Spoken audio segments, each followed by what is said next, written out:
100 शब्द प्रति minute Hindi dictation start. Ready.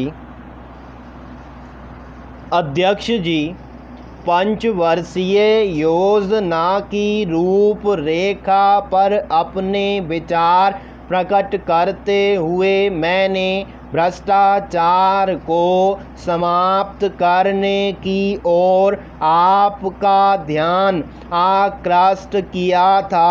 यदि भ्रष्टाचार इस देश से दूर नहीं होगा तो जो आशाएं हम करते हैं वे पूरी नहीं होंगी। आज तक जो होता रहा है उसमें एक सबसे बड़ी बाधा हमारे सामने यह आई है कि अधिकारियों का ध्यान देहातों की ओर नहीं है, उनका ध्यान शहरों की ओर अधिक रहता है। यही कारण है कि 80% आबादी की ओर जो देहातों में रहती है वे ध्यान नहीं दे पाते हैं। मेरा सबसे पहला सुझाव यह है कि आपके अधिकारियों को निश्चित रूप से देहातों में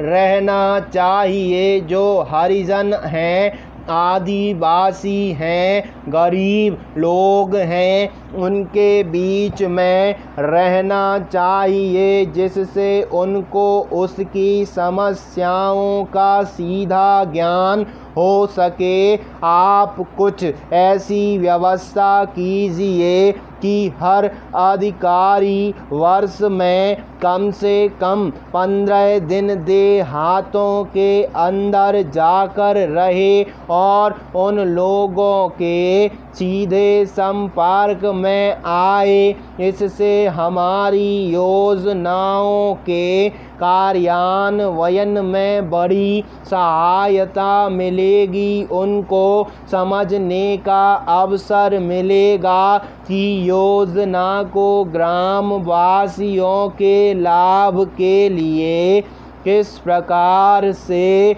लागू किया जाना चाहिए। मैं एक दूसरा सुझाव यह देना चाहता हूँ कि अधिकारियों को काम करने के लक्ष्य दिए जाएं, उनको निर्धारित लक्ष्य पूरे करने होंगे और जो अधिकारी निश्चित समय के अंदर उन लक्ष्यों को पूरा कर लें उन्हें प्रोत्साहित किया जाना चाहिए और यदि वे उसको पूरा नहीं कर पाते तो इसी तरह से उनकी अक्षमता समझना चाहिए। Paragraph change. आज चारों ओर से यह कहा जा रहा है कि स्थिरता नहीं है।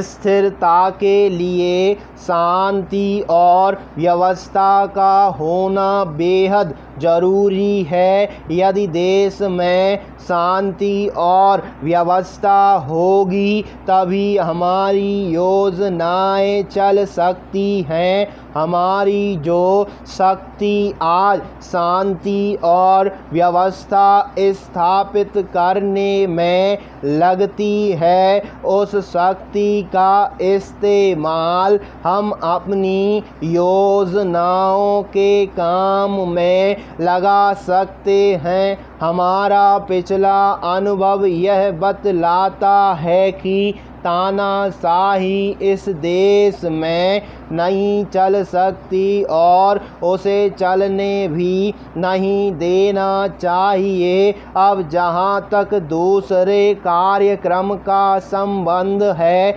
जिस पर कार्यवाही चल रही है उसमें कई नेता शामिल हैं। यदि वे एक रूपता दिखलाएंगे तो देश में अशांति पैदा होगी हमारा प्रजातंत्र समाप्त हो जाएगा। इसलिए इस बात को जितनी भी गंभीरता से लिया जाए उतना ही कम है। स्टॉप।